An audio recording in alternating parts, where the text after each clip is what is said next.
Assalamualaikum warahmatullahi wabarakatuh. Masyarakat Indonesia yang saya sayangi, masyarakat Riau, masyarakat Indonesia yang saya cintai. Uh, Belakangan ini saya mendapat telepon, walaupun berada di luar kota, dari pemuka masyarakat, LSM, Insan Pers, dan tokoh-tokoh muda, bukan saja dari Kabupaten Siak, tapi dari Riau.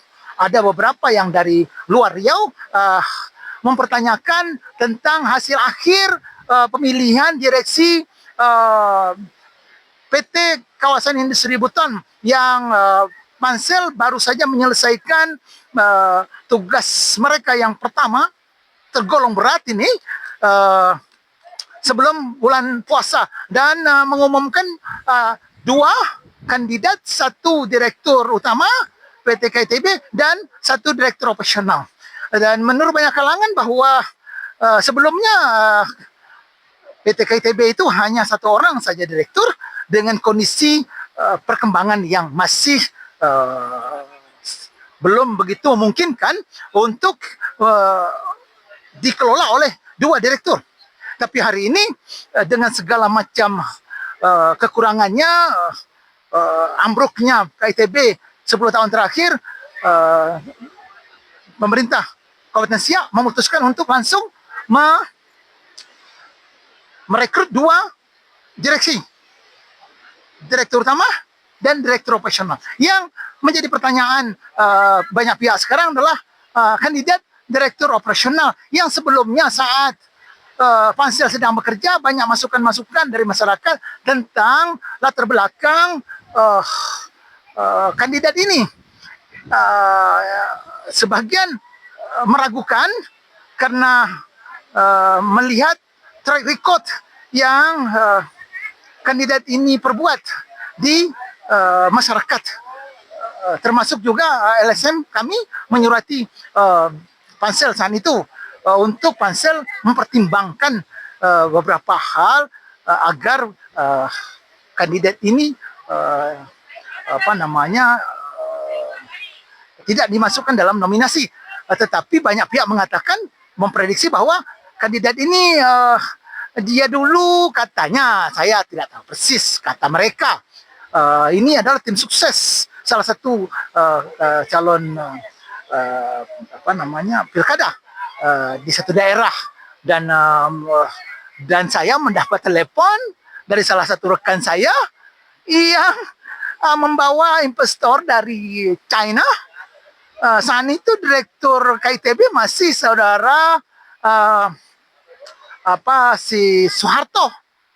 Yang menjadi pertanyaan saya dalam hati saya adalah yang hadir termasuk calon kandidat ini, padahal dia belum apa-apa. Ikut hadir dengan teman saya itu berbicara, mendengar teman saya ingin memperkenalkan calon investor dari China, dan beliau ini ikut. Saya ada senyum-senyum saja dalam hati saya, dalam kapasitas apa anak ini ikut. Begitulah pedenya beliau ini, bahwa sebetulnya kata beliau mungkin sudah memprediksi dia akan jadi direksi BUMN PT KTB walaupun Pansel belum bekerja. Luar biasa. Dan ini menjadi catatan bagi Bapak Ibu anggota Dewan, terutama yang 9 orang berada di komisi mengurusi BUMD dan 3 orang pimpinan DPR. Jangan kita bermain-main dengan BUMD yang 5 ini ke depan. Kita sudah mencatat sejarah buruk 10 tahun terakhir bagaimana kelima BUMD ini tidak mendatangkan apa-apa, malah mengecewakan masyarakat Kabupaten Siak. Padahal potensinya luar biasa. Salah satu KITB. Terus saya sudah terangkan lagi, kita sudah sering menerangkan tentang apa yang terjadi terhadap KITB 10 tahun terakhir. Dan kita waktu itu berwanti-wanti sama Pansel untuk benar-benar memilih calon direksi PT KTB yang benar-benar bisa, mampu, punya kredibilitas. Sekarang masyarakat bertanyakan salah satu kandidat yang diloloskan, yang ditunjuk, itu direktur operasional. Nah, kami sudah berbuat, kami akan terus memantau. Tetapi secara konstitusi, DPR lah secara kelembagaan mempunyai hak kontrol, hak meminta pertanggungjawaban, meminta keterangan mengapa calon yang diragukan oleh masyarakat diloloskan menjadi salah satu direksi. Mengapa sekarang KITB dipaksakan memiliki 2 direksi dengan kondisi yang ada? Dari pertanyaan anggota Dewan yang terhormat ini kepada Bupati dan Wakil Bupati, sehingga DPR menerangkan kepada masyarakat dan menjadi pegangan bagi DPR kalau memang siapa yang pasang badan. Bupatikah yang pasang badan, Wakil Bupatikah yang pasang badan, atau pansel yang pasang badan. Pasang badan dalam artian apabila 2 direktur ini tidak berprestasi, mengecewakan dalam kinerjanya beberapa tahun ke depan di kawasan KTB, tentu kita pegang.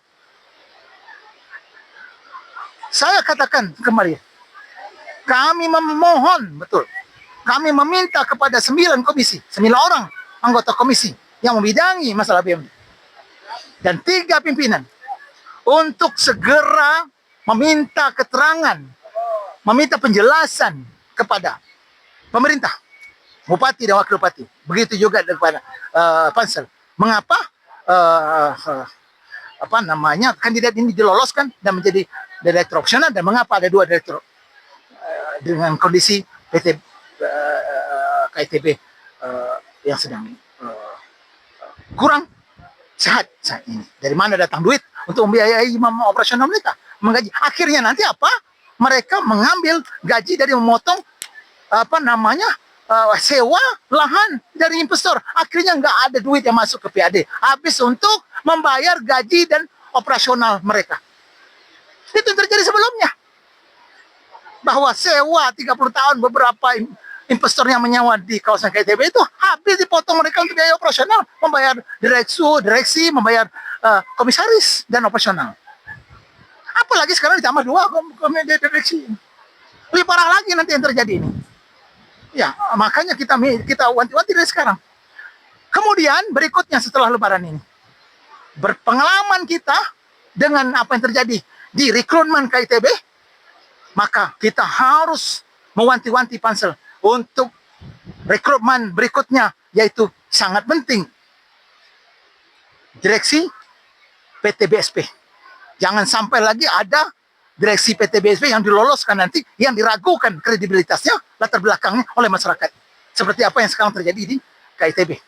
KITB kita jangan bilang kita terlambat, nasi sudah menjadi bubur. Tak ada istilah nasi sudah menjadi bubur. Kita pantau terus, kita dorong terus di DPR untuk meminta keterangan kepada pemerintah, dan itu menjadi pegangan. Kita lihat sampai sejauh mana kinerja orang yang kita ragukan ini. Mudah-mudahan dia bisa tunjukkan yang terbaik. Tetapi dari pengalaman yang ada, saya bukan useless, saya bukan hopeless. Tetapi kita lihatlah ke depan. Demikian saya sampaikan. Semoga ini menjadi informasi yang bermanfaat untuk seluruh lapisan masyarakat, terutama kaum muda. Mari kita berpartisipasi, konsen, kita kita pasang mata, kita pantau terus, kita beri masukan, kita beri kritikan, kita beri saran yang positif kepada pemerintah daerah agar negeri kita menjadi negeri yang makmur untuk masyarakat.